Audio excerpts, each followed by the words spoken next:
Hello, welcome, Cabbage here. Let's have a look at the newest Kai Impossible, and that is for Ashura. And very excited to see the Kai version of Ashura, since that means all of the rest of the second wave of Impossibles will also get their Kai versions. And I won't be talking a whole lot through this video. Still getting over the cold, and I think voice is better, but still, to play it safe, I'll just go over kind of the main points, and then meet you at the end where we can talk about the monster review. But characters we want to bring, water monsters that are bounce, that will work. It's better if they have Mech Slayer, since all enemies here are mechs. But you can bring anybody really that's powerful. And there's lots of pinching, so power types can do good damage there. To talk about the team that I'm using, first is Miroku Ascension. She has a Fire Slayer and Fire Resistance, so she's very perfect for this quest. And then a Strike Shot where she becomes a Pierce, and then gets a multiplier to his speed and power. Next up is Shinji. He has a strong rebound laser bump combo. There are some laser bearers here, as we can see. And then he has a speed and power up strike shot. Next up is Miroku Evolution. And she has the 2x chain lightning bump combo, which can help you get rid of little guys. And then a tackle strike shot, which has the tribal pulse effect to it. And since everybody here is a mech, you can basically target everybody. It's like a meteor for everybody. And then my friend is Raphael. She has recovery, and then a command strike shot, which is good for getting my guys moving.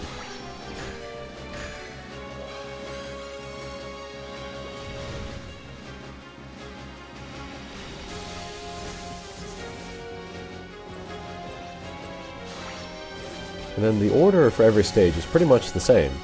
You want to pinch and then get rid of the galaxies in the same turn, or else one will revive the other. And then we want to do the same for the laser robots. And then we want to take down the Donatellos, but they are not going to revive each other, so you can take down one at a time. And then finally we'll take down the boss.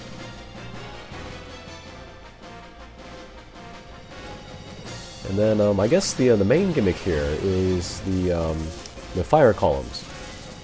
There is that item, the effect that you can get from the spirit points, and that's good to have anyway if you have some characters that are that you're going to use in Arcadia or Fukahire. But if you wanted it just for this quest, I don't think you need it. And I can't remember, but I don't know if my characters ever took that fire column damage during this run. My luck was just good, but then the places where they are, it's not very, there aren't very many of them, so not that big of a deal.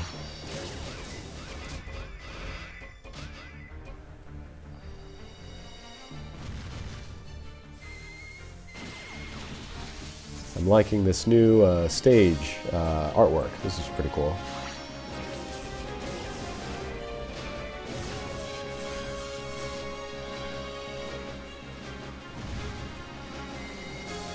And some people were saying that they should do the Ashura 0 before they do Ashura Kai. But I don't know if there's really a need for a 0 version of all of the second wave of Impossibles. And I kind of wonder if there was any need for the first wave even, but that's in the past, so whatever.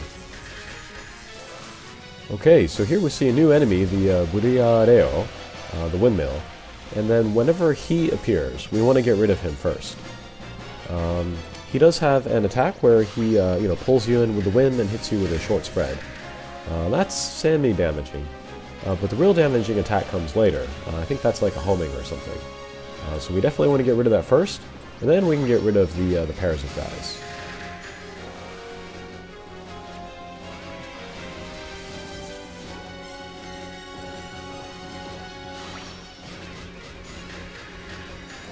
And then, although there is a lot of pinching to do here, you could bring maybe one Pierce monster.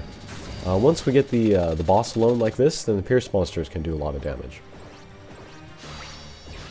But there are lots of places to pinch between the wall and the boss during this mission, so you can keep an eye out for that too.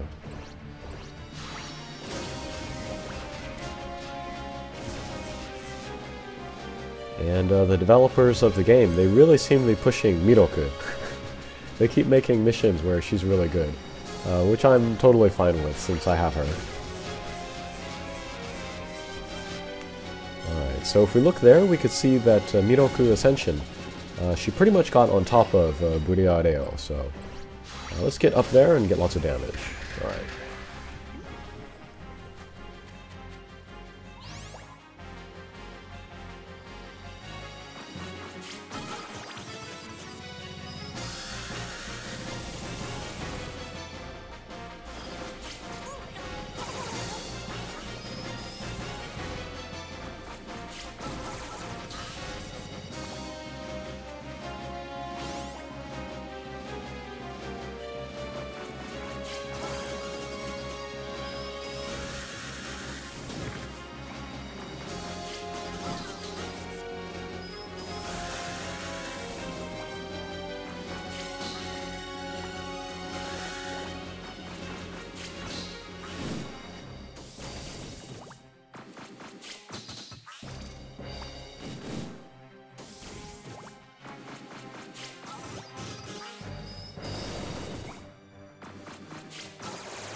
Okay, here we are at the boss sequence. And there's maybe two main things that I wanted to talk about here. The order of events is pretty much the same. Pinch in between the pairs and then go after the boss. But depending on the boss's positioning, they will shoot, she will shoot the shotgun in a certain direction. That's the same shotgun that you see in the regular Ashura stage. And then here, Ashura is at the bottom of the screen, so she'll fire up. So if we can, we want to move our guys to the lower half of the screen. And then the other thing, oh, there it is. And then the other thing to keep in mind is the attack on the right side of Ashura. It's at 8 now. If that gets to 0, she will hit us with a meteor, and that will not be good, so we want to take down everybody by then. And I think that's all I have to say about here. So we'll see you at the end when I talk about the different sub-bump combos for Ashura and Kai.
Okay, there she goes. And I was very happy to get the weak point on that tackle strike shot at the end. And that wasn't too bad. So I do plan on, going back through and getting more versions of Ashura Kai, which is good, because actually I like all of the versions of her. And I do have a kind of a soft spot in my heart for Ashura, because my middle name is Osamu, and then that's the same as the middle character in Ashura. So yeah, that's pretty cool. Okay, let's see which sub-bump combo I got, and that is the piercing spread. And that is the most common one, which is generally the most weak sub-bump combo. But actually I really like it for her. And yeah, I'll talk about all of the different ones. So yeah, the piercing spread, the reason why I like this is for Shambhala, to use her in Shambhala. In that mission, if you pick up a sword, you'll get a crazy multiplier to your attack, including your bump combo. And so if you hit a character with the sword, if you hit a character that has picked up the sword item, their bump combo will, get out and do lots of damage. And if it's a bump combo which fills the screen like a spread, then you have a much greater chance of taking down the eagle guys, and then Shambhala's left hand, and then I think the karmas. And then Ashura's original bump combo, the rebound spread, is fine, but it doesn't pierce. So with the addition of this pierce shot, she can reach even more, corners of that mission. So that would make her really good, I think, in there, especially as a max luck. I am going to max this version and then try her out in Shambhala. The thing about using her in Shambhala, though, is that because her speed is slow, you really do want to use her with a speed-up character. So that would mean like Son Goku, or the new Apple, or one other, I think, maybe Atos or something. But yeah, you do want to use her with a speed-up character. The next sub-bump combo is the 8-way laser, and this makes her really good for Magmal. She was already a really good max luck for Magmal. But with this, she'll be even better for hitting the jewels and then lowering the defense of everybody. Another character that has this bump combo is Scudadol, and yeah, she's known for her sub-bump combo because it is very easy to hit everything on screen. So I will max this second version as well, and then take her through Magmal, and then see how good she is. The third one is the one that most people are going to go for, and that's the White Blast. And that, increases her usability as a support character. And also, it's not reliant on the damage. So yeah, it doesn't matter that she's a power type, it doesn't matter that she is that it is a sub-bump combo. It just gets out other people's bump combos. And then the last two, I can't say how good they are, because I haven't tested them yet, and nobody else has either, that I've seen online. But the fourth one there, this is kind of a newish bump combo. It's like a directional short spread. And then each shot at the regular strength is pretty strong. It's like 6 or 8,000. That'll be much lower, being a sub-bump combo on a power type. But in a short range situation, this could be powerful. But I need to test it first, so I'll get a version of this and I will max him up, or max her out, and then I'll try that out. And then the last one is very interesting. This is the round flash. Only one other character has this, and that is El Dorado. And on El Dorado, it's pretty darn strong, actually. So I do want to test this out on Ashura as well, see how strong it is. And yeah, maybe I'll make a video about that as well. So yeah, I am aiming on trying to get all 5. And then I'll maybe put up some videos where I test out how these are. And as for which version I want for myself, I'm going to have to test the last 2, and then see how strong they are. And if they are like really, really strong and very usable, I'll go for one of those maybe. The first one, the spread, I'm not super interested in making the max luck of Shambhala, And even if I were, I think I would prefer Avalon as a max luck there.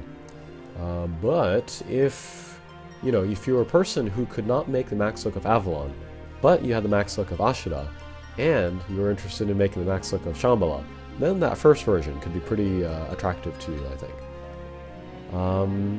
And then the second one there, the 8-way laser, I am seriously considering this. I'm really liking Ashura as a max luck in Magmount, so I might go for that, actually. And then, yeah, if I finish, you know, everything else, and then the last two don't work out, then I'll go for the White Blast. But yeah, that's what I'm thinking right now. Either the 8-way laser or the White Blast. And then if this is the new way that they are going to assign sub-bump combos to the Kai series, this would be very interesting. So I'm hoping that the rest of the Kai monsters, they also have bump combos that will make them, you know, more useful for certain quests. But we'll see. Okay, that will do it for today. Thanks for watching, and we'll see you again. Take care.